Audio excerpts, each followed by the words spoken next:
Wala akong friends dito. Wala akong friend kahit isa. Si Senon lang yung nag...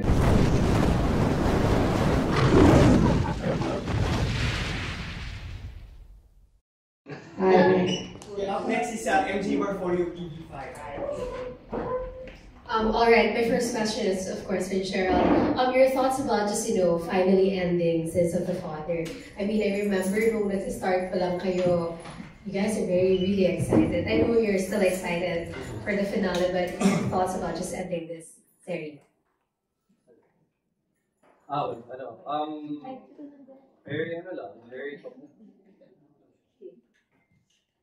Mixed emotions. Siyempre, very excited na mapanood din nila last week. Paglabas ko ng aeroplano kagabi, sumalubong sa akin yung mga staff sa airport.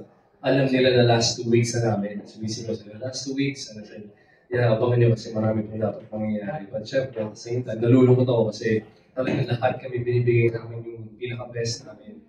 And I will miss playing Samuel because of the impact and the social awareness na ibigay po ng show namin. It's about corruption, it's about scams, na alam naman natin lahat kung ano nangyayari sa bansa natin. So, to be, kumbaga, yun yung fight namin, yun yung paraan namin para makatulong to bring awareness sa mga tao. But ang dami ko natutunan, and it has been an amazing journey, and just very grateful. Directorial debut with it all. So, moving forward, we're going to see more of you directing more mga ganitong klase. Tingnan natin. It was a great experience. Ang dami ko natutunan. I wouldn't have been able to do this kung hindi ko nakuha yung blessing ng lahat ng tao, ng buong team, behind it and in front of the camera. But for sure, after ito, pag-apakap, may mga courses and there's gonna be some things about directing. So, but sana in the future, mabigyan ako ng pagkakataon. Then moving forward to Jessie, this is your comeback, So how is it, working again with the whole cast and finally ending this series? I'm really proud of the show. And tulad na nasabi ko before, itong role na to, I've never done it before. And maatikabong mga action scenes sumalubog sa akin throughout the show. And I'm really proud of, what we did and kung paano ko din nabuo si Alex Policarpio, of course, with the help of our directors, Direk FM, Direk Abel, Direk Pijoy, of course, the creatives also. And I'm just really grateful. Parang it's actually kind of bittersweet kasi syempre you see everyone saying goodbye na to each other. Technically, it's our last taping day. Yes, today. Kasama, excited to? Kasama to. May bagong teaser mo mamaya. I'm just really proud of everyone. Of course, si Gerald, yung nasabi niya kanina, is his first directorial debut. And ang galing. Actually, ang galing talaga ni Je bilang director. Action scenes. Alam niya kung ano yung sa editing ba, alam niya kung anong shots kailangan niya. And hindi siya, kumbaga, he knows, he has a vision. And throughout, hanggang editing, alam na niya kung anong isasalpak niya, kung ilalagay niya dito, kung ilalagay niya doon. And I'm very surprised and I'm very proud of you as a co-actor. So, And also, Shaina, I know you have plans before actually accepting this project. So finally, we're ending it already. So how is it? Like, just walk us through lang kung ano yung naging experience the whole. Complicated. But it was very beautiful journey naman for me. Lahat naman ng roles na ibibigay sa amin, syempre pinagtatrabahuhan namin yun. And it's never easy. Pero kasama nung hirap or lessons that you'll be able to keep kahit natapos na yung show. The bond that we form behind the camera is one of the most important takeaways kasi sa bawat proyekto na ginagawa ko. Well, marami pang dapat abangan. Limang gabi na lang, limang gabi na lang, last 5. Pero mga last 15 pa yung content nung last 5 days namin. So, non-stop action scenes, drama, tension, lahat-lahat na ibinigay na namin dito sa aming finale week. So, of course, we would like to thank the supporters. Kami mismo, meron ako personal na experience sa ating mga manonood. Like when we went to ASIC Vancouver, they were really calling me Attorney Leia. So, syempre, diba, bilang artista and bilang parte ng isang ganitong klaseng show and material, alam mo na tumatatak sa mga tao yung ginagawa ninyo kapag tinatawag na kayo by your character's name. So yun, and hopefully, maraming mga manonood, nano-educate pagdating sa scamming. Sana hindi rin ito yung huling show that will be tackling something like this. Kasi talagang hanggang ngayon nangyayari pa rin siya sa bansa natin. So hopefully this is just the start of something, of a show like this. And last for JC, of course, ganito na kayo ba from all the areas that were able to Ito, walang pinagkaiba, madaling gawin. Lahat kami, tawa-tawa lang dito. Hindi masyadong intense tong show. Like, si Jay, hindi naman pinagpapawisan dito. Alam mo, no pressure at all. Sobrang kalma namin. Diba? Walang ka-problem. Wala talaga. But, no, kidding aside, first of all, I just want to thank our supporters and viewers for always watching, and I would like to thank also the GRB Productions for putting up a show like this. Grabe yung pinagdaanan namin. Kung tatanungin ako if very memorable tong character na ginawa ko dito, yes, definitely. Isa to sa mga pinakamahirap na ginampanan ko. From day one, hindi ko yata nakita yung sarili ko as Jacob na nakangiti. Hanggang sa ending, like, I would say na it took a toll on me slightly because, palaging intense yung mga scenes na ginagawa namin ni Jet. Sorry, when you say at all, ano to, parang hindi mo bitawan the character? Yes, mahirap siya bitawan kasi the character, si Jacob, he's full of frustrations, marami siyang trauma, marami siyang mga problems na pinitbit throughout his life. So, yung pagdala ko ng character niya, bit ko talaga yan everyday sa mga eksena. And nakita ng lahat yon na kung gaano kagalit palagi si Jacob and kung gaano niya pinapahirapan lahat ng mga characters. Actually, wala akong friends dito. Wala akong friend kahit isa. Si Senon lang yung nag-iisang friend ko. But, tapos hindi pa siya nagsasalita. Diba?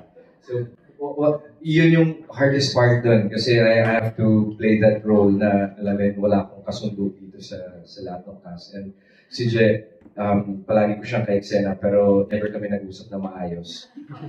I think, sa sobrang intense mga ginagawa naming scene, siguro, pag narinig namin yung cut, kahit nga cut na, hindi pa rin kami masyado nakakapag-usap. Kasi I think nandun pa kami sa taas nung eksena. Emotions namin are high all the time. So, but I'm fulfilled. I'm so happy with the way it turned out. Grabe yung mga eksena namin. Ang dami kong natutunan dito. Palaging may wisdom every time we do a scene. And just like what I said nung umpisa pa lang na this is what we signed for. Ang pagsuporta namin kay Je is through our performance. So I think all of us here gave justice to our roles para alam mo yan, mapaganda talaga namin yung storya namin.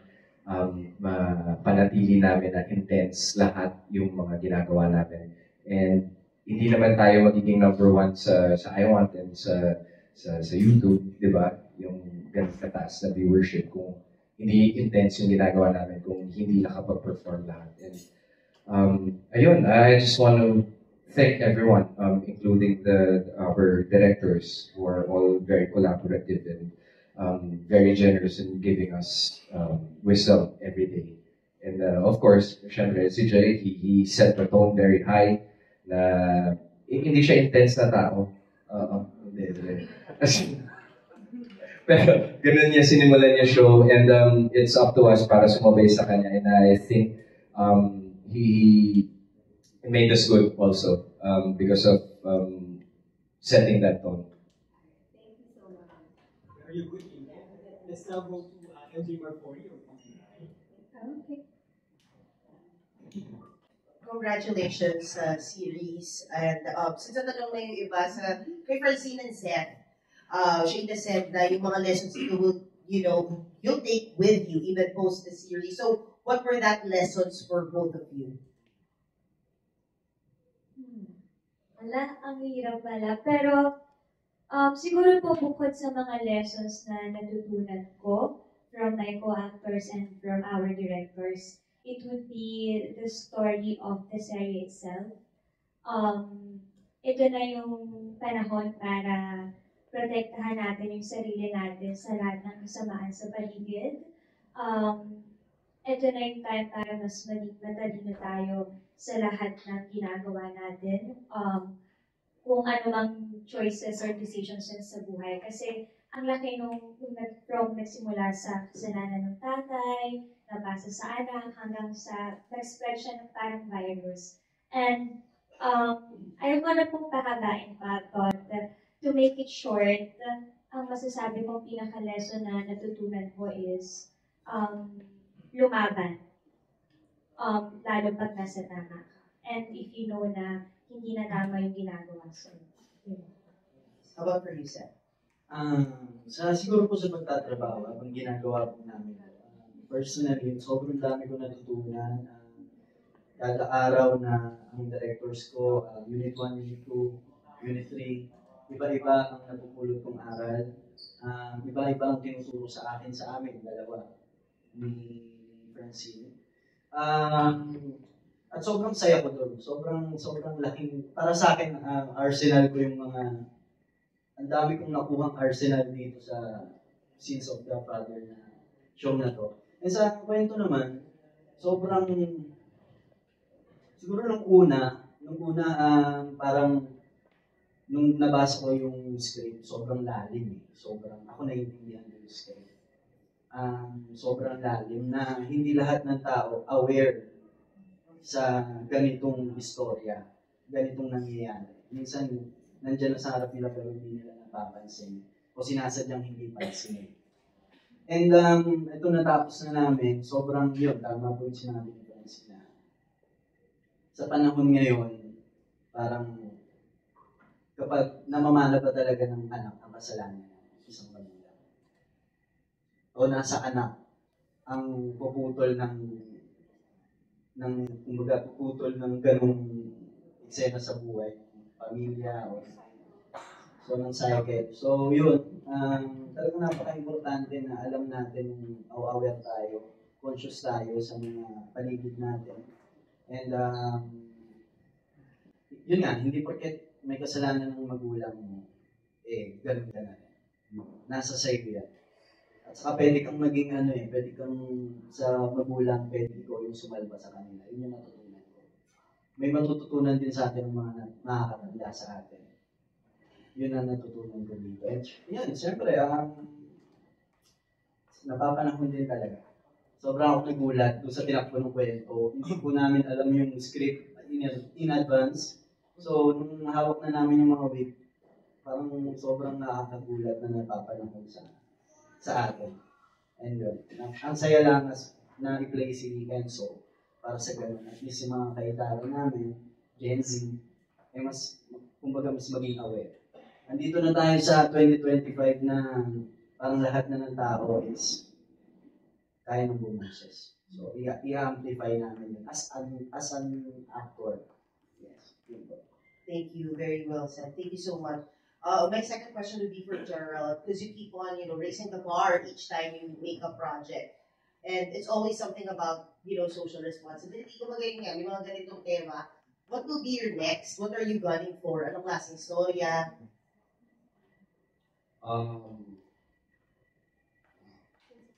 Sins of the mother.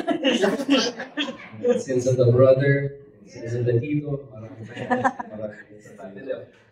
Sa family of Daming kasalanan. marami pang pwedeng ikwento eh. Marami pang kwento dyan na hindi alam ng tao. Marami pang nangyayaring storya na hindi natin alam. As sabi ko, ang dami ko natutunan sa show na to. So, as a, minsan sumasama ko sa meeting ng mga creatives, na-inspire lalo kasi there's so many stories, inspiring stories, dark stories, love stories, na pwede pang ikwento. Hindi tayo makukubusan. But yeah, the next one is, yung next naman, it's another show na super, magkakaroon din siya ng social awareness. And walang araw na hindi natin napapanood sa TV Patrol yung mga nangyayari. I can't say it now, but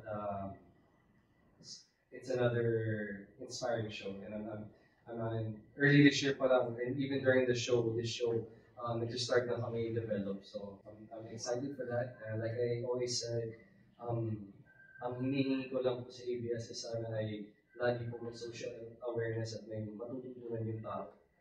And for right now, this show set the benchmark kasi talagang marami kong nakuwi yung viewers natin from each character and yung pinagdaanan ni Samuel.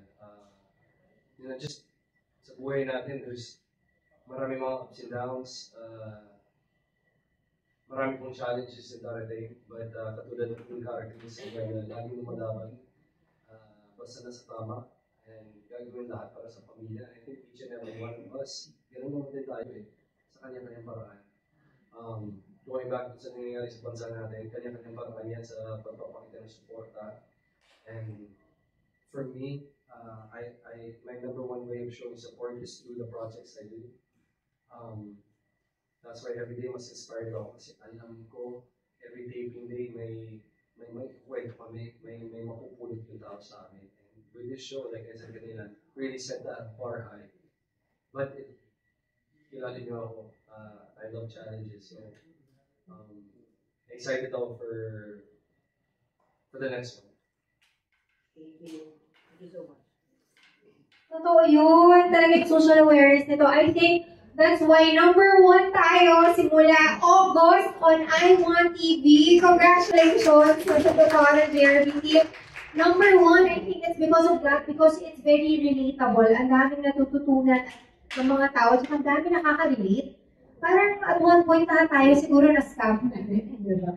Especially nowadays na daming mga online mga benta and stuff.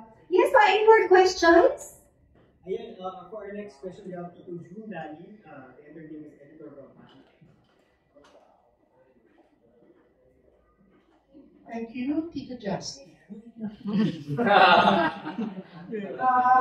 Siyempre marami sa inyo, Gerard, ikaw, siya, JC, si Jessie, siyempre kay Luis, hindi ko alam saan iba kung may mga negosyo siya, sila, diba?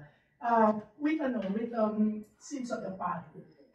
Yan, sa dami ng mga scamming na pinakita dyan, marami sa viewers yun na very thankful. Kasi naging aware sila, di ba?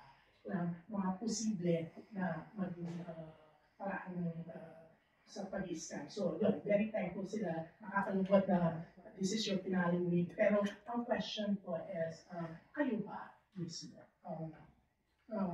Nabalitaan nyo naman nagamit kayo sa pag-scam. Kasi there's a lot of Hollywood actors, Korean actors na talagang may mga namulubit na milyon-milyon na kuha sa kanila dahil ginamit sila through AI. May mga ganung story na may mga pinakausap, may mga nakaka-video call pa mismo. Recent story about this was yung isang Korean na babaeng isang Korean na ginamit siya ng kala niya isang famous actor yung kanyang ka-chat mismo because of AI. Yan. Kayo ba may mga nababalita kayo nagagamit kayo? Yeah. Let's start with RK.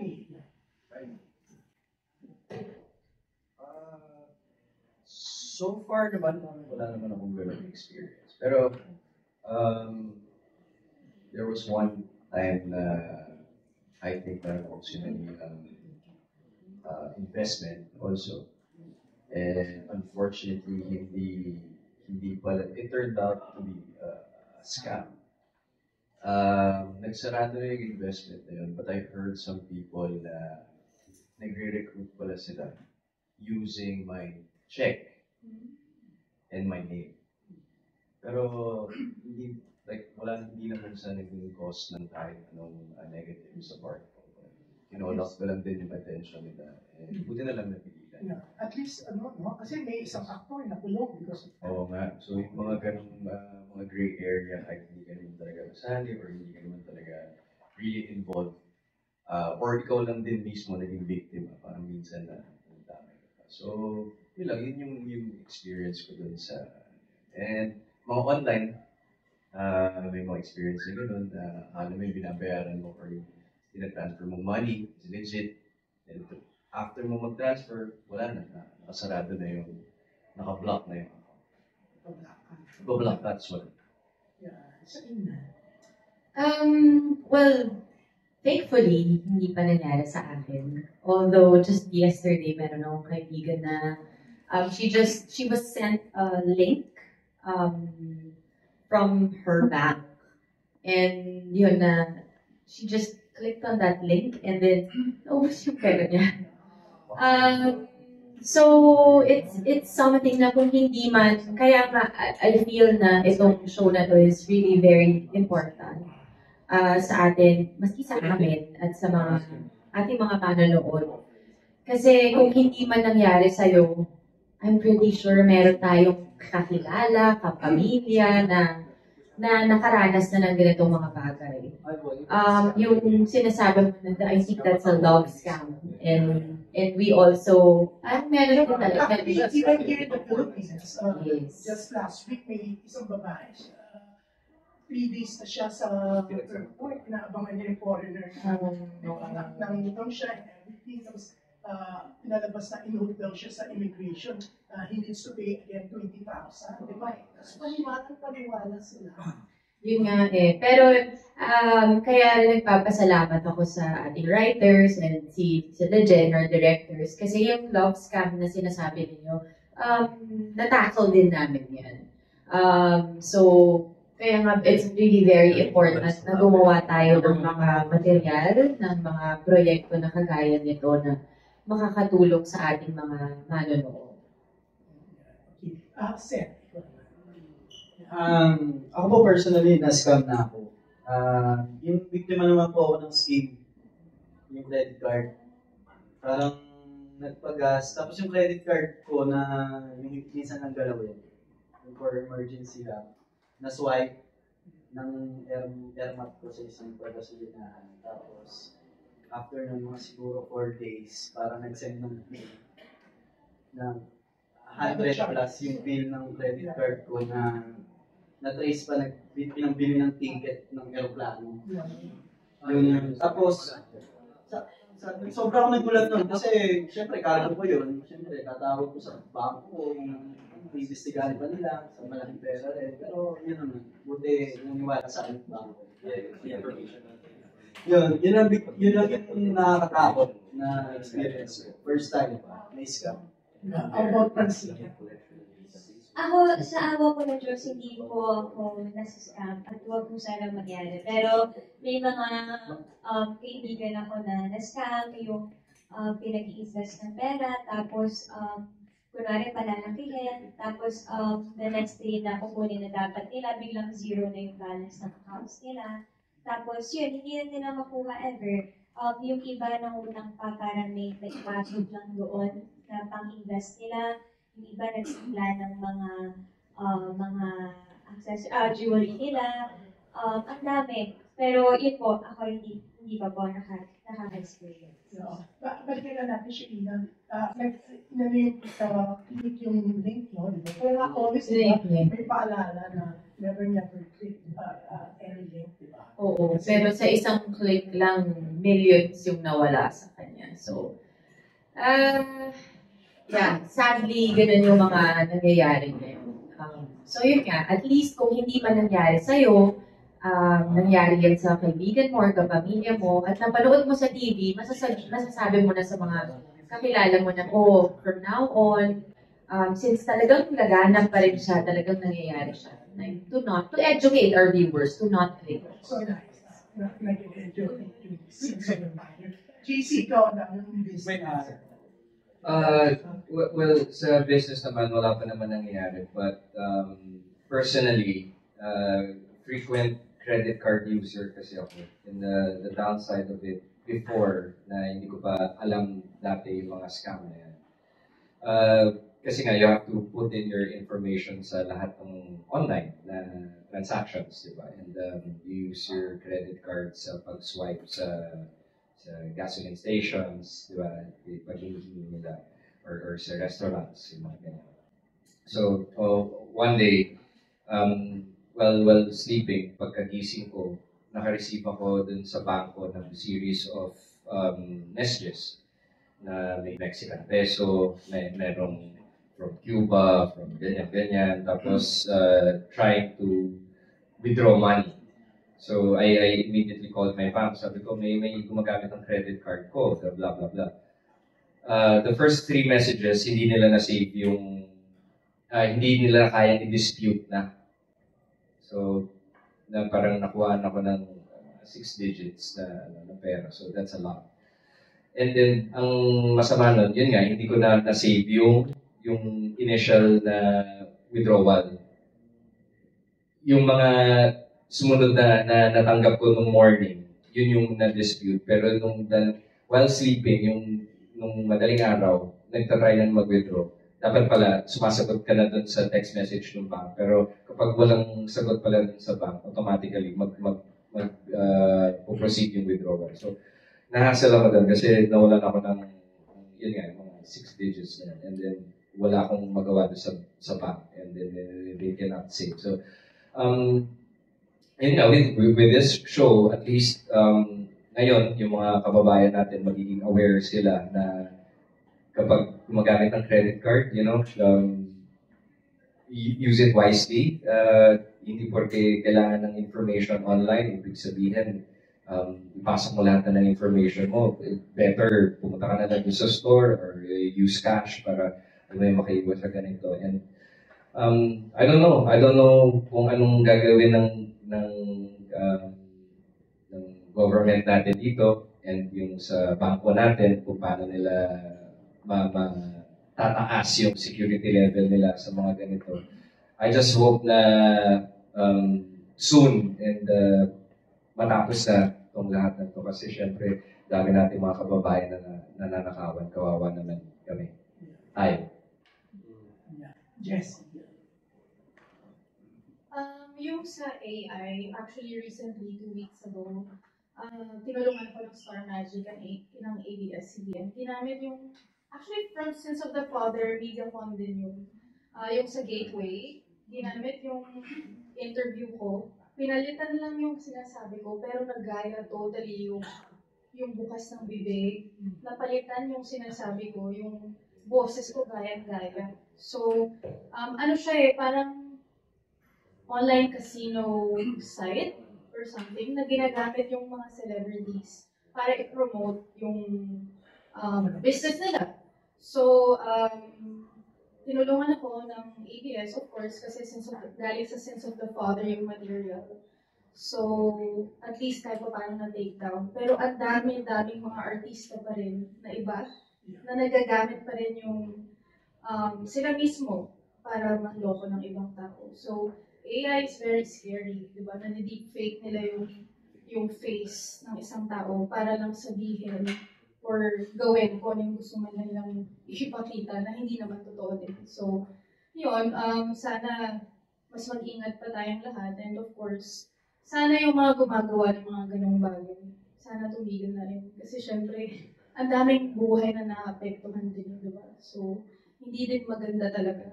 Para kahit sa aming simpleng nagtatrabaho din naman kami, mga celebrities, nagagamit pa rin yung image namin sa ibang bagay. So, yun. So sad. Kasi parang lumalabas na nag-endorse na. Nag-endorse ako ng gambling na hindi din kilala. Kumbaga, I mean, there are others na legal naman and legit naman. Pero ito, parang it turns out, hindi pala. And I'm not the only celebrity na ginagamit nila. Yeah. Gerard. Oo, mga ganun din. Yung mga sa credit card, biglang kailangan ko na i-block yung credit card ko kasi may gumamit para bumili ng something, tapos may dollars pa, nasa Pilipinas. So, paano nangyari ito? May mga ganun. Meron pa yung nagpapanggap na tatay ko or minsan nanay ko nagde-text sa mga fans. Tapos parang nanghihindi ng ano. And I think may iba na tuloy. So, una nakahiya pa yun, di ba? Yeah. Diba, gano'n. And then, so yeah, may mga na-experience ako doon. So, nakakatakot kasi paano kung sa mas, kumbaga, bigger scale, pero doon sa mas normal na tao, like, kunwari mawalan ng 5,000, 10,000, 15,000, yung sweldo nila, like isang buwan sa GCash or sa kung anong link na pipindutin. Sabi ni Jessie kanina na sana tumigil sila. Siyempre, lahat tayo, yun ang wish natin. Pero ako nandun ako sa mas, alam na natin na hindi natin titigil yung mga yun eh. So let's just bring sa site namin at sa creative and sa ABS and sa work namin, magbigay na tayo ng awareness sa kanila. Kasi hindi talaga titigilin. Easy money yan eh. At dahil yun ang scam. The number one scam right now is love scam. Magpang-inlove ka na ng tao. May na-inlove ka kay Brad Pitt, almost buong, niya, di ba? Naparinig yan, di ba? French woman na-inlove kay Brad Pitt, medyo parang naman nangyari yan. So, but there's always, we also have to take accountability sa side natin. Brad Pitt ba? Willie naman ako. Hindi siya. So, parang kunwari, pinapalabas si Brad Pitt na nasa hospital siya. Yeah. So, I think more than anything, na syempre wishful thinking tayo, sana umasila na tumigil sila, hindi ganun ang mundo. So, nandun tayo sa, we have to, our accountability also, take accountability sa side natin. Due diligence, mag-research, magpadalos-dalos. Siguro yun ang gustong sabihin ng show namin. Hindi yung mga katulad ni Jacob, yung character ni JC. Yung mga ganong klaseng tao, iba yung mga pinagdaanan nila sa buhay. So, ito, gagawin nila para makaangat sa buhay. Hindi natin hawak yan, hawak na natin yung mga desisyon natin. Nakakalungkot yung French woman na yun, no? Diba? Lahat ng nawala. Lahat. At hindi lang yun, marami pa yun. Pero yun nga, dito sa Pilipinas, ang nakakalungkot, ang daming namumunta para lang ibigan. Scamming din. Oh, yes, of course.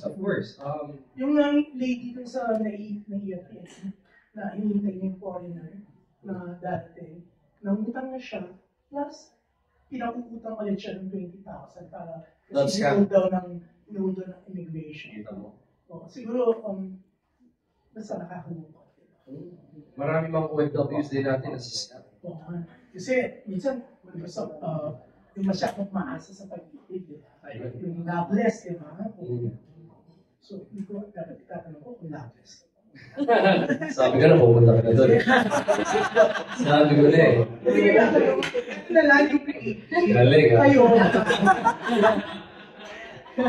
Kasi yung writer ko, hindi mo totoo yung kabalikan. Pero dito na sa 80s. Kayo,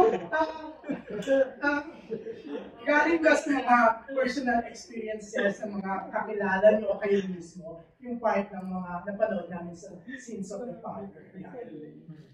Yeah, so actually hindi mahirap yung research kasi lahat ng mga tao tinanong namin, may mga experience tungkol doon sa scamming.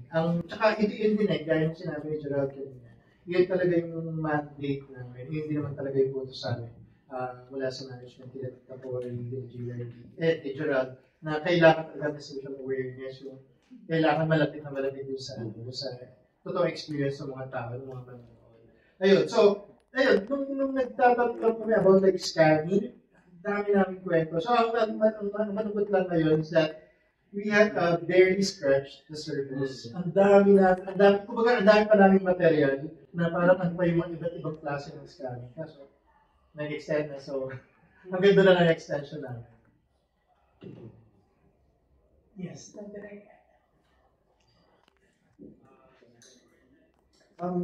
Yes, it's based from the many experiences of our friends, our coworkers. Um, higit, higit kasi doon, um, when the group started thinking about the project, um,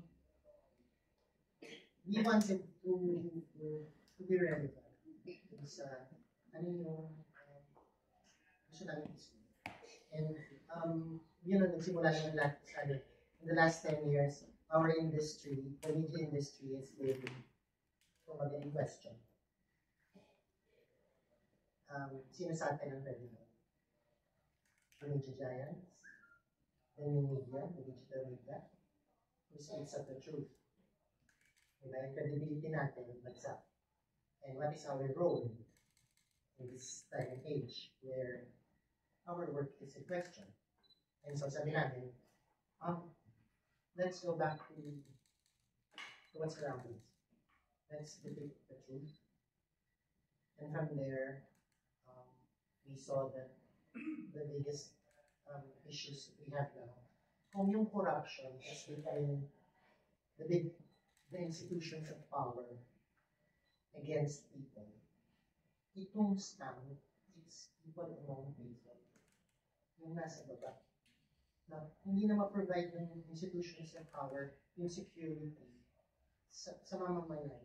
Tapos, dun sa ilalim, yung mamamayan naglalaban lang to survive. And from that seed, if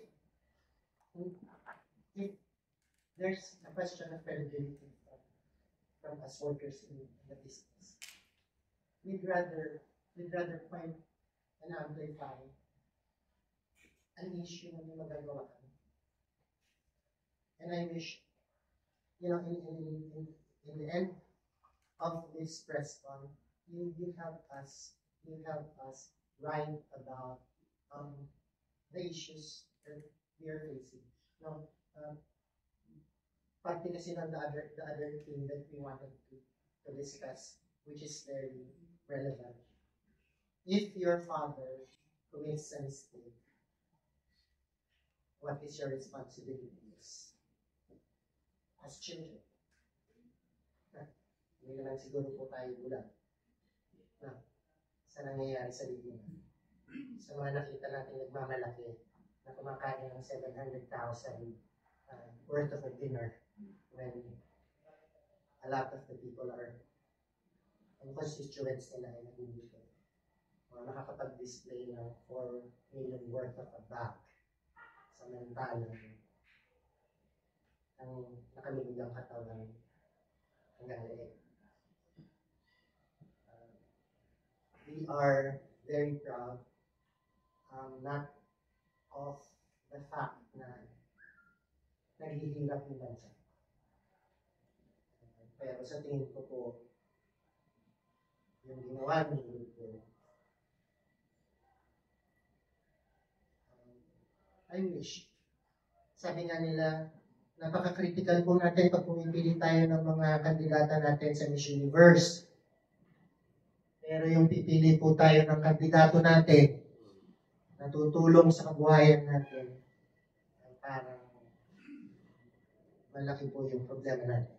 And this is our little way of presenting to the public all the perspectives of such a corruption of our lives.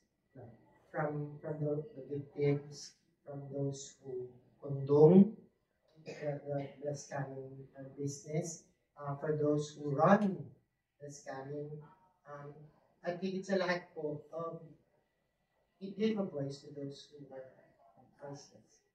Kasi hindi ko natatanong, napakaraming senior citizens yan. And ito po yung mga magulang natin, yung mga lolo-lola natin, yung maalam sa technology. Nakalipot, pambili na lang po ng gamit na nakaw sa kanila.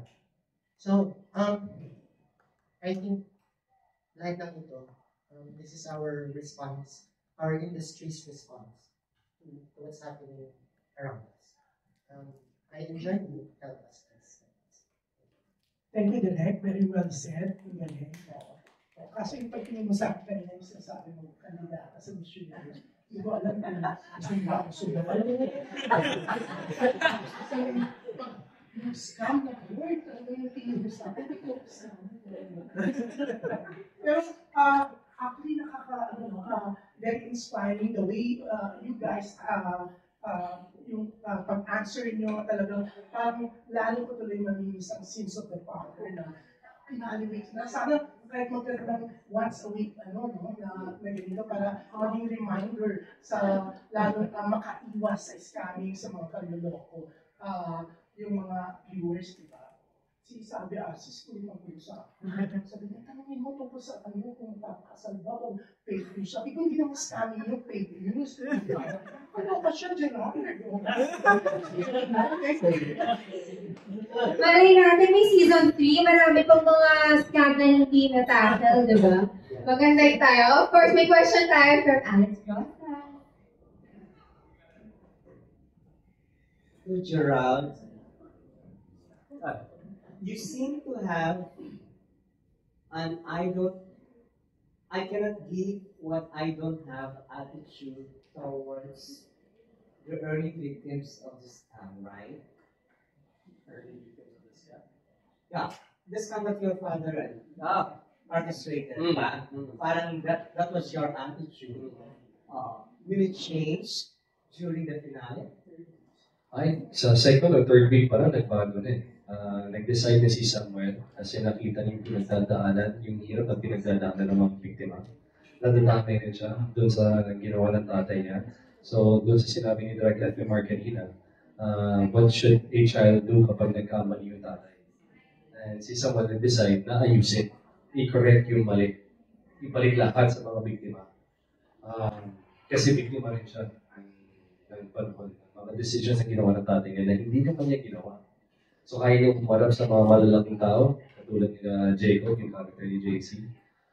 Kaya niya makipagpagbakan sa 100. Siyempre, ano naman yun, ano lang yun, yung 1 versus 100, or ibang challenges ng mga normal na tao, na yun yung pakiramdam, na overwhelming challenges dahil sa mga pang-i-scams nila. Yung isang biktima, lahat ng pera niya na pang-hospital ng anak niya, ng scam. So imagine niyo po yun, gano'ng kahirap yung sitwasyon nila. So yes, nagbago. Medyo maaga pa lang sa show, nagbago na yung decision ni Samuel. Gerald again. Do you realize that what you have in the series is mostly transactional relationship? You have a transactional relationship with Pete. This was the third. You have a transactional relationship with Joca Diaz.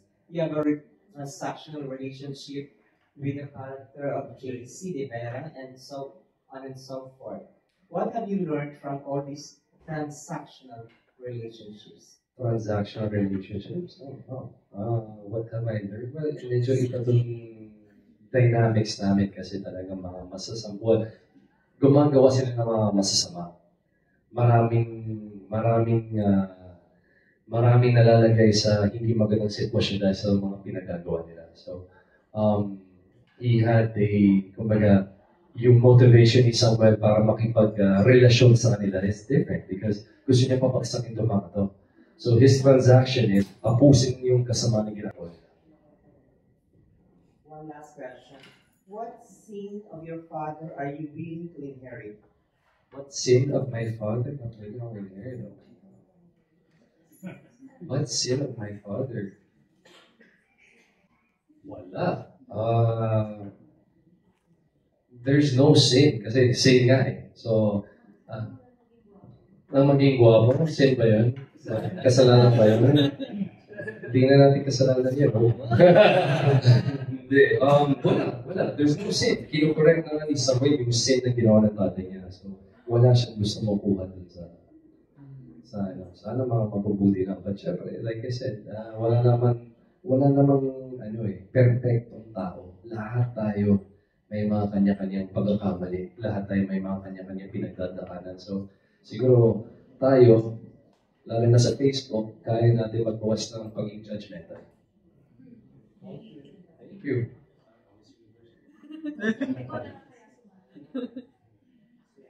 Thank you. Totoo, dapat ba mas judgmental kasi toxic, di ba, pag online world. Ayan, di ba? Tapos, hindi naman natin alam yung struggles ng mga tao. Kahit nga sabi ni yung character ni Jacob, ni JC, di ba? Meron siya pinagdaanan kaya siya naging